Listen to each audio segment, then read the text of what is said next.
Gang, Jason here. I want to show you today, I'm going to walk you through an example of putting together a listing package. So I'm going to go into Rain, I'm going to go into Instanet, I'm going to pull up the template, and I'm going to fill in as much information as I can, and I'll show you how I do that in the process I go through. Afterward, I'll stop, and then I'm going to create a second video going through loading all of that information into Authentisign and sending it out for electronic signatures. So that's the plan for today. I'll go ahead and share my screen with you so that you can hopefully follow along, and we'll try to keep this as succinct as possible, and quarterly, all that good stuff. So obviously I've just logged into my Rain dashboard, as you can see. Let me minimize the camera here. And I'm going to go to Instanet. So that's where obviously we need to go to find our template. And so just an FYI, I have already pulled up the old listing, and I think this is a good idea. So pull up the old listing in Matrix of the property that you intend to list, assuming it's in there. Not all of them are in there, but this one happens to be in there because there's a lot of valuable information that can be gained from looking at the old listing and comparing, what it was to what it is now. And then, of course, I've already got the tax record pulled up as well in anticipation of needing some of this information. So, for example, the tax ID number, I know that's one of the very first things I'll need. So I'm going to go ahead and copy that. All right, let's see if Instanet has loaded for us yet. Scheduled maintenance alert, Hopefully that's not today. Okay, so here we are on my dashboard. Right, and let me see if I can move this toolbar out of the way. Bear with me. Right, so we're on my dashboard, and I want to go here to transactions. So hopefully you guys can see this right over here. I'm going to click on the plus sign. We're going to create a new transaction, and we're going to call this. Let's call it. Well, we can call it the property. Well, I'm going to call it the client's last name, because I already have a folder in here using that address. So templates, what do we do with all of these templates? Well, we're going to scroll down until we get to the Suffolk listing templates. So Suffolk Residential Property Owners Association, and this does happen to have a Property Owners Association and listings. I'm going to select that template. And it says, where do you want to import the data from? Well, I'm going to import the listing data as much as it can from Realist. And then which county is this property in? Well, it's in Isle of Wight County. And the tax ID number that I copied already, we'll just paste that right in there. And it says, add me as the listing agent. And that is correct. And then we're going to come up here and we're going to hit create. Give it a minute to work its magic. And then what we'll notice is that quite a bit of the information from the tax record has been pulled into this transaction template, which is extremely helpful. So that being that, so this is the wizard. For those of you who don't know, the first page that opens up is the wizard. And if you have some of this information, you can certainly go in here and put it in. That's cool. I normally don't. I'll normally just jump right over here to forms and start filling in the blanks. But you can do it any way that you want to. It's perfectly fine. So I'm going to click on the standard listing agreement form. Wait for this to load here. All right. The seller is Rick, Igginton, and his much better half, Sabrina. The property is located in the county of County, and the address is, yes. And now we need a legal description. So we can go back over here to our tax record and copy and the legal description. We'll go copy, then we'll go back into our Instanet and paste that in there like that. Right. And I know that we intend to list this property on Thursday. That'll be February 3rd. And we're just going to list it for, let's just say until the 29th of April. Well, let's give us a little more time. So February, so we got all of February, all of March, and most of April. So that's probably fine. Let's go to the end of May. So the standard, if you want to say standard listing period in our market, is 6 months. But in this market, it's so active, it's so busy. I suspect that we'll sell this house in a week or two. So you don't necessarily need a 6-month listing period. In fact, I was told recently that because I offered to do a 2-month listing period, they chose me instead of the other person who wanted to do a 6-month listing period. So something to consider. And the sale price, we're going to list this property for $450,000. We are not going to offer to pay any closing costs in our listing. And we're going to go down and we're going to check off the boxes. They do authorize me to disclose any multiple offers. They do authorize me to place a lockbox on the property. The property was not built prior to 1978, so we don't have to worry about that. It's not a condo, so we don't need to worry about that. However, it is in a property owners association. And so we'll have to dig out some information really relevant to that. But it's not a co-op. There is not a septic system on site. Yeah, let's keep going down here. And it's not a short stale. So we don't need to worry about that. Methamphetamines. Does not have knowledge of pending building or zoning violations. Does not have information about methamphetamine use or manufacturing. Scrolling. Okay, that's it for that one. And then what I like to do is go up here and hit save and exit in the top right.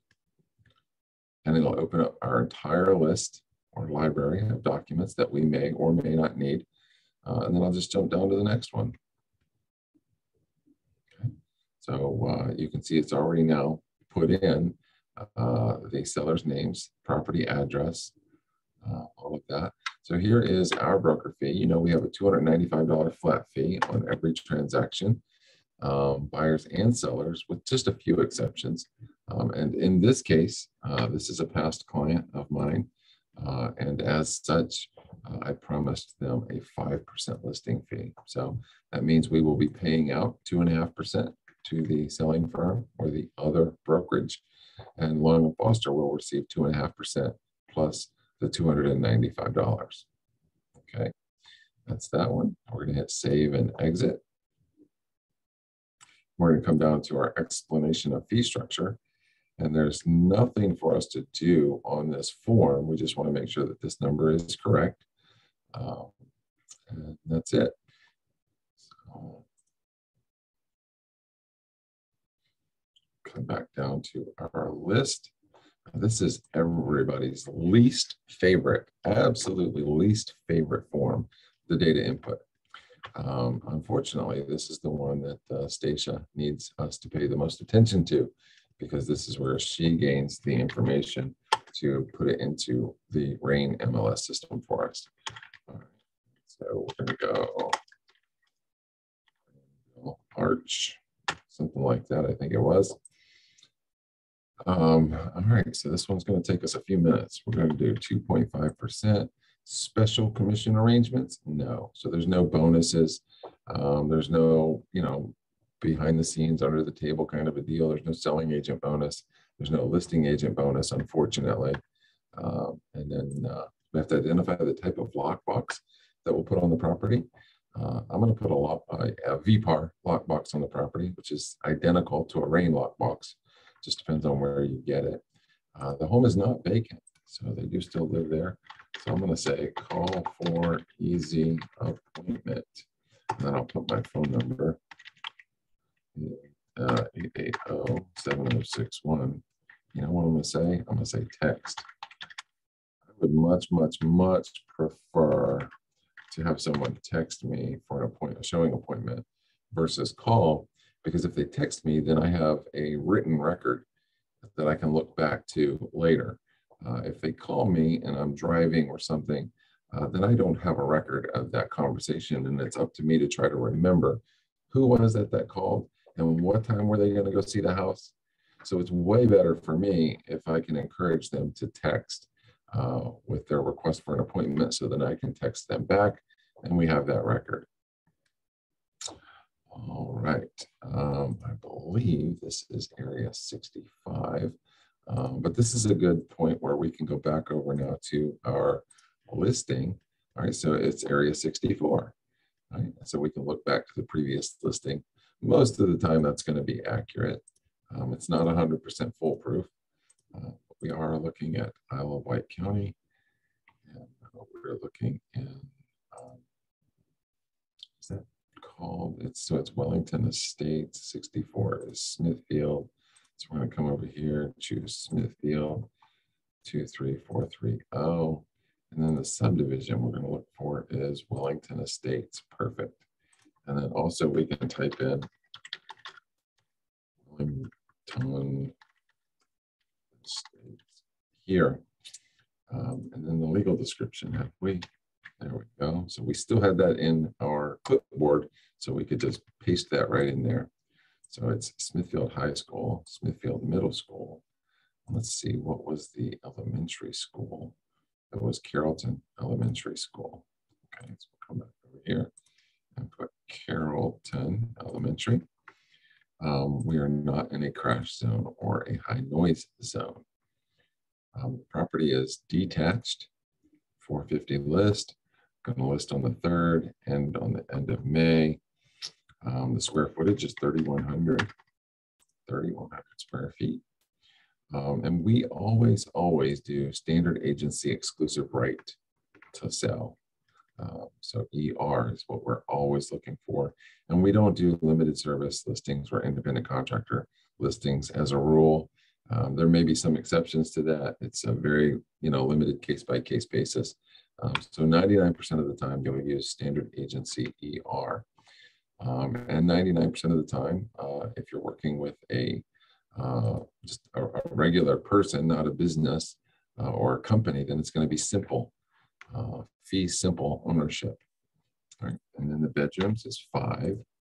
What was the bathrooms? I think it was 2.5. So we're going to do 2 full. We're going to do 1 half. We know it's a 2-story. I know there's a fireplace because I saw it the other day. And I know we have a 2-car garage, so we're going to drop in 400 square foot for that garage. It's not new construction. It was built in 2008, according to the tax record. It is not a master or a model home, for example. And there is not a bedroom on the 1st floor, but there is a bedroom with an ensuite. It just happens to be on the 2nd floor. All right, and let's see if we can get any more information that might be useful to us. So the approximate acres was 3/10. There were 9 total rooms. All right, so we can go approximate acres was 0.30. And then the association name, I believe, is Wellington Estates. So let's see, Wellington.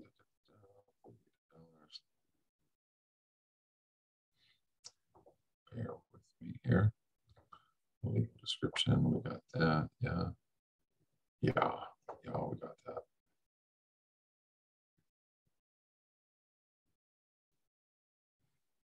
Okay, well, it's not on here, but I'm going to put in for HOA and POA the Wellington Estates. It's for the HOA POA Association, and then this one is also Wellington Estates.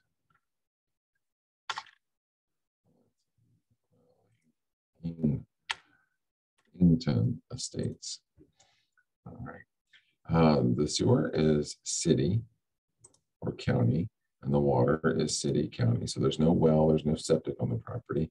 The water heater, if I'm not mistaken, was, not sure.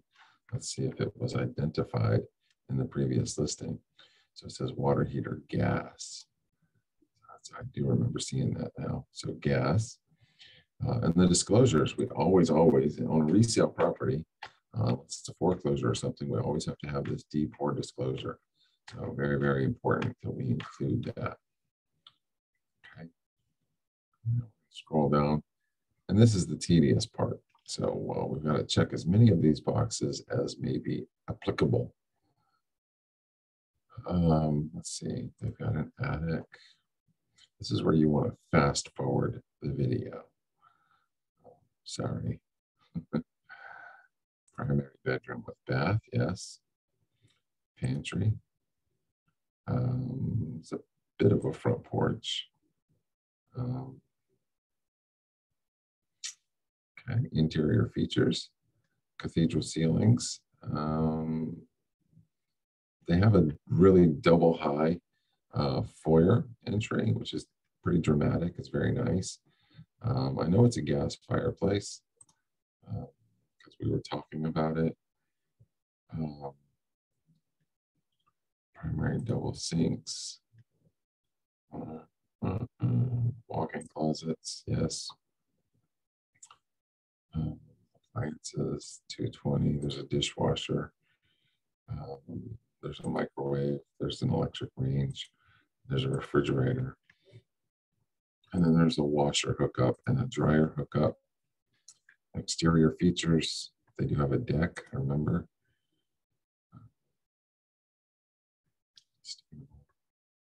Storage shed. Condo amenities, they don't have. Excuse me.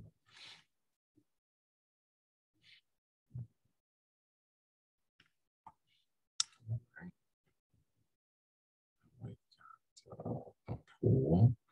There's a no pool at this house, but there's a community pool. So let's just keep looking here. Fence. They do have a fence. The backyard is fenced. They've got a beautiful German Shepherd. It's kind of a decorative fence, so it's not a wooden privacy fence or anything like that. It's a black metal, pretty nice fence. It's not waterfront. The view would be considered city because they're not on a golf course. They're not overlooking a marsh. They're not in the woods or anything like that. And then the equipment. So they have cable. They have ceiling fans. They have garage door openers. I'm not sure about the security system, so we'll come back to that. Parking, they do have a garage attached to car.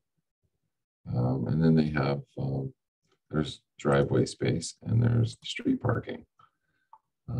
Heating, they have a gas furnace. So we're going to go forced hot air. And we're going to say natural gas. And cooling is central air conditioning. And then the exterior of the home is it's vinyl and stone. Let's see, yeah, so it's got a vinyl and stone front there. So let's see if we can find stone and vinyl. Perfect. And the roof is asphalt shingles. The flooring is laminate. No, it's actually a hardwood. It's not a laminate. It's a really, really nice hardwood floor. Let's see if I can find wood. There we go. And then there's carpet upstairs. So they've got carpet, they've got tile, and they've got wood. And then the style is a, you might call it a, let's say craftsman. I mean, it's not really a craftsman, is it? Let's call it a traditional. I would say it's traditional today. Unit description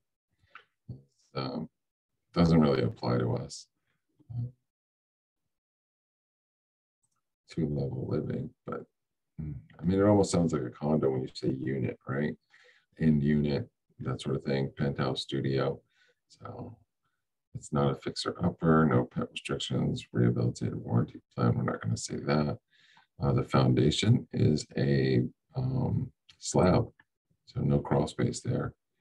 And accessibility. They do have main floor laundry. Not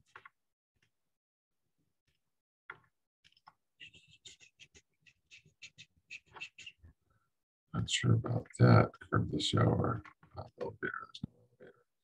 I do remember there were 9 rooms total in the home. And the living room was on the main or first floor. The dining room, again, was on the first floor. The kitchen was on the first floor. The primary bedroom, however, is on the second floor. And then the full bath, also second floor. They have a half bath downstairs. All right, so we'll come back later and fill in these public remarks and tell everybody just how beautiful this place is. We also want to select this fourth box down, listing agent and or office uploads their own photos. So that's really, really important that you guys remember to check this box right here. We will upload our own photos. We do not want to check these boxes unless we've been specifically asked by the client to exclude it from any automated valuation models or blogging sites. Like Zillow provides a Zestimate of value. That's an automated valuation model or algorithm valuation model. And 99% of the time, we allow that to happen. But if you find a client that says, I don't want that, then you can exclude it from Zillow's automated valuation model by clicking these boxes here. Okay. No to seller financing. And agency approved will be all because it will qualify for a Freddie Mac, Fannie Mae, FHA, VA, or conventional type loan. So we're going to say all, okay? We're not going to advertise any seller contributions. We're not going to disclose the mortgage balance or the amount of the mortgage payment. We do know that it's in an HOA, so we have to say that. And we need to disclose what the annual taxes are on this property. So again, we'll go back to our tax record. We see it's 2851. So we'll come back over here and we'll put 2851 in the box. And the HOA fee is $48 a month, and the condo fee is $0. And then possession, it's always going to be at closing. Well, most of the time it's going to be at closing. All right. And auction, we're not auctioning this property, so that doesn't apply. Okay. All right, so that's pretty good. I may have to come back and tighten up some of these details, but that's pretty good for right now. So we'll keep moving on. So I'm going to hit save and exit. I'm going to go back to my list and find the next page that we have to do. So we have the D4, the residential property disclosure statement, which is required on every resale property with very few, very limited exceptions. As soon as that loads. Okay, so you see what this is. I describe this as the seller's protection. You know, it's what it says is, you know, the seller makes no representations or warranties or guarantees as to the condition or location of the property. And it's up to the buyer to do their own due diligence and do their own inspections and be content and satisfied with the condition, location, etc. of the property. So we will get the sellers to sign this and upload that. Save and exit. And we'll come down here. This does not apply, so we're not in a military air installation area locality, so we don't need to worry about that one. We also don't need to worry about lead-based paint. We can do the Property Owners Association Addendum disclosure. So we are disclosing, and we don't have a purchase agreement yet, so we're not going to put a date on this. And we don't know what the buyer's names are going to be yet. And we don't know who the selling firm is going to be yet. Everything else has already been input. What we do need to disclose, though, is that there is a Property Owners Association called Wellington Estates. And so this is the disclosure that will accompany that. This is the top box here is for the seller's completion. And has the seller already obtained a disclosure package? No. So we're going to put the seller has not obtained the disclosure package and does or does not authorize the listing firm, which is you, or Long & Foster, in this case, it's you, does or does not authorize the listing firm / agent to request the disclosure package on behalf of the seller. So I always put does. So I'm going to take that, responsibility on myself and be sure to order that disclosure package once we have a contract in hand. Right? And the buyer will take the same document and check off how they would like to receive that disclosure package. And again, 99.99% of the time today, it's electronic. We're going to save and exit. Go back to our list. Let's see, disclosure of lead-based paint, property owners association. Condominium resale does not apply to us. Electronic signature authorization for a listing agreement. Let's take a look at that. I've noticed that some folks use it, most don't. So it's a bit of a dated document, but it's our permission slip to use electronic signatures as legal and binding. And this is the disclosure to the seller. So some people use it, some people don't. Either way is perfectly fine at this point because they have disclosure built into the RAIN purchase agreement, which you've probably seen. All right, so we're going to go down. Home warranty disclosure. Again, there's nothing for us to do except check the box does or does not want to receive information with regard to home warranties. So we're going to say they are interested in receiving home warranty coverage. This does not obligate them to anything. It doesn't sell them anything. It's in an internal document, and you can tell because it's got our logos on it, but it's for internal tracking purposes of, how many opportunities do we have to provide home warranty coverage to our clients. And we're going to hit save and exit.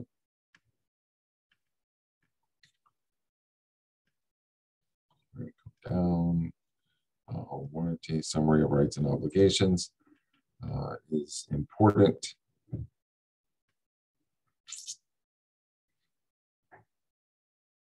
This is basically, this is the seller's disclosure to the buyer, saying the buyer has the obligation of checking the condition, checking the location, checking any historic ordinances, checking to see if there are any sexual offenders nearby or in the neighborhood or next door, checking to see if it's in a special flood hazard area, checking to see if there's radon gas or lead pipes. All right, and so this is the seller's disclosure to the buyer that says, hey, Mr. or Mrs. Buyer, it's your responsibility to check these things. And so that's why it's important for us to include that document. And then you have the CDIF, again, which is a bit repetitive because there's a lot of the same disclosures. But again, it's basically the same idea. This is the seller disclosing to the buyer that it is the buyer's responsibility to check off all of these things and make sure that they're content with the location and the condition of the property.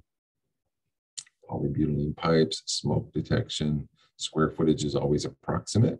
Why? Because 3 people can measure that house and come up with a different square footage number. So the numbers that we use are always approximate numbers. Okay, and we're going to hit save and exit. And we're going to scroll down, and we've got the affiliated business agreement arrangement.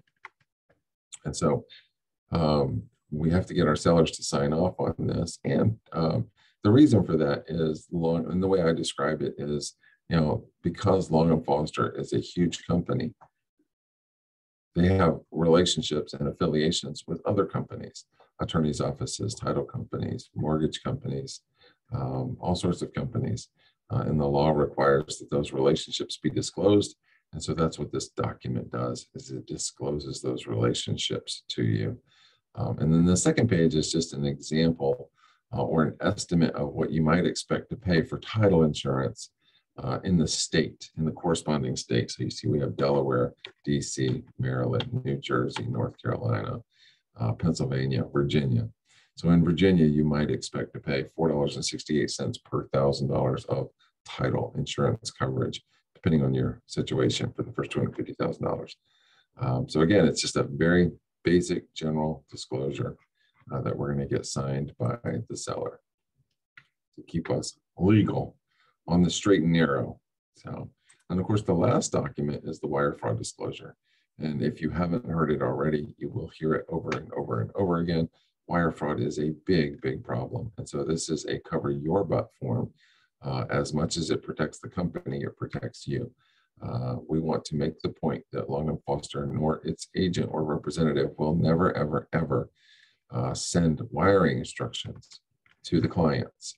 And so this is that disclosure, because wire fraud is a big, big deal. And you got to tell the people, be careful. If anyone ever sends you wiring instructions, you want to verify those instructions by phone. Call the number that you already have for that company. Don't call the number in the email included with your new wiring instructions, right? Because it could be a total fake email. All right, guys, that's it. So now we've gone through our entire package of documents listed in the template. So hopefully that's been helpful to you. We can go back to the dashboard now, knowing that all of that has been saved. So here we are in the transaction. We have all of our forms. We have the property details. And then we have our listing checklist. So if you want to go through the checklist to make sure that you've gotten everything, you can certainly do that. We can go back to our dashboard, and then we can get back into this transaction at any time by clicking here and then going back over to forms, which is where I tend to spend the most time. And then here we have our list. All right, if we needed to add any particular form to this package for some reason, what if we wanted to add the COVID addendum, for example? We just hit this little plus sign. We go up to the search box, type in COVID, and see what happens. So here we have our COVID-19 Addendum, and it was last updated in July of 2021. So we'll put a little checkbox here, and we're going to go up here to the top, and we're going to hit Add. All right, and so now that document has been added to our package, and you can see that right here, the COVID-19 Addendum provided by Rain. Okay, pretty cool. And basically what this says is that, all parties be aware that COVID is a big problem, and should anyone get COVID, we acknowledge and agree right now in advance that we're going to allow some more time for this transaction to come to a close or to settle. And so that's what this is right here. May use it. It's not necessarily required, but you could. And it could say, so you can see the last time I used it, I put 15 days. So if a party comes down with COVID, we can extend this without permission, without asking again, an automatic 15 days. And then we just get the buyer and the seller to initial, and we turn this into the office. Okay. All right, so that's that.